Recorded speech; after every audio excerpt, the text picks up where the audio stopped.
Welcome to People People. I'm today's host, Glenn Marshall. Micah is on vacation. Happy holidays to her family and yours. Let's get started. After what has been a challenging 12 months for many, so many are apprehensive about making plans for 2021. So what do resolutions look like after 2020? Robert P. Stanford, founder of Waterbrook Therapy, is here to talk us through healing from this year so we can enjoy a healthy new year. Welcome, Robert. Thank you. Thank you for having me.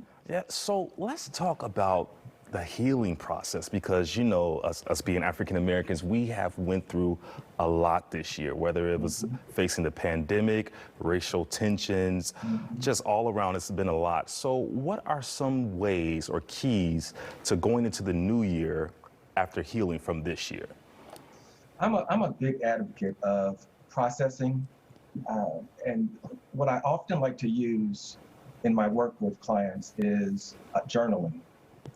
Often it's very helpful to just write down, record your thoughts and feelings about what has happened over this past year. Often that sets the stage for developing some good resolutions for the new year.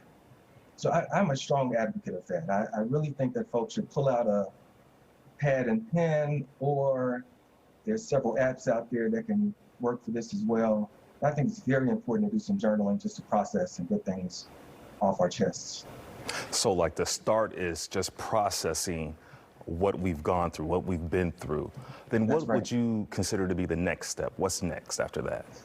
I think the next step is to kind of re-engage hope. I enjoy working with folks whose core values are spirituality and faith. And I think it's important that we just think back on all the things that we've been through as a nation, not just in 2020, but over time, and as African-American folks. I think it's important to lean into our past, our history, and the ways that we've come through adversity in the past.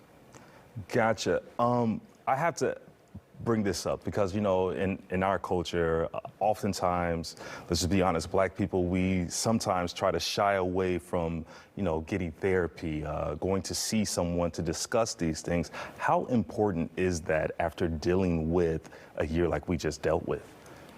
I think it is critically important to engage with a therapist in the new year. There's something about sitting across from someone, even if it's virtually, just to talk through, to share, to be heard, to be validated in your pain. I think it's so critically important to make that a resolution for the new year, particularly if you're suffering with any sort of anxiety, or if you've lost loved ones due to COVID, or have just been traumatized by George Floyd and Breonna Taylor and all the racial unrest. It's important to sit down and speak with someone, just to have them help you through your pain and help you to resolve that pain.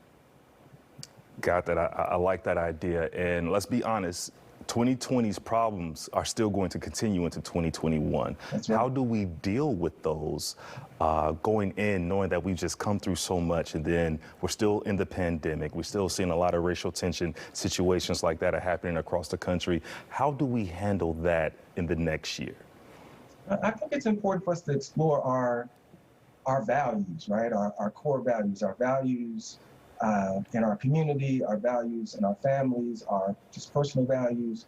Explore those values and set goals that are directly connected to those values. For example, if social justice is a strong value of yours, you know, maybe set a goal to participate in the local CAPS organization, or your local Black Lives Matter organization.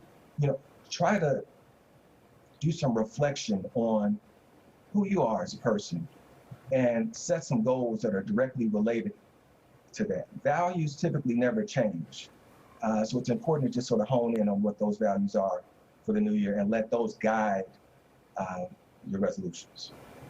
Gotcha. And right now we're in the midst of the holiday season. For a lot of people, this can be a depressing time, just being in this moment right now, especially with how winters are here in Chicago. It could be dark, it could be gloomy, and you're dealing with so much. How do you handle that right now?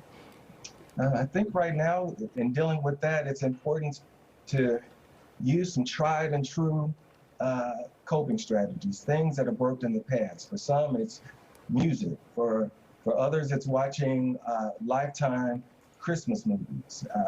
For some, it's doing a Zoom video call with family and friends. I think it's important that we lean into things that have worked for us in the past and try as much as possible to engage with family and friends. And obviously, in order to do that safely, that means through Zoom or Google Meet or something of that sort. But it's very important to engage with family and friends and to take care of ourselves. All right, Robert P. Stafford, thank you so much. Now, where could we find you online? Oh, sure. My website is www.waterbrookTherapy.com, and I practice both on the Southwest Side in Beverly and also in the Loop. And that's the easiest way to find me. All right, Robert, thank you so much for coming on to the show today. We really do appreciate it.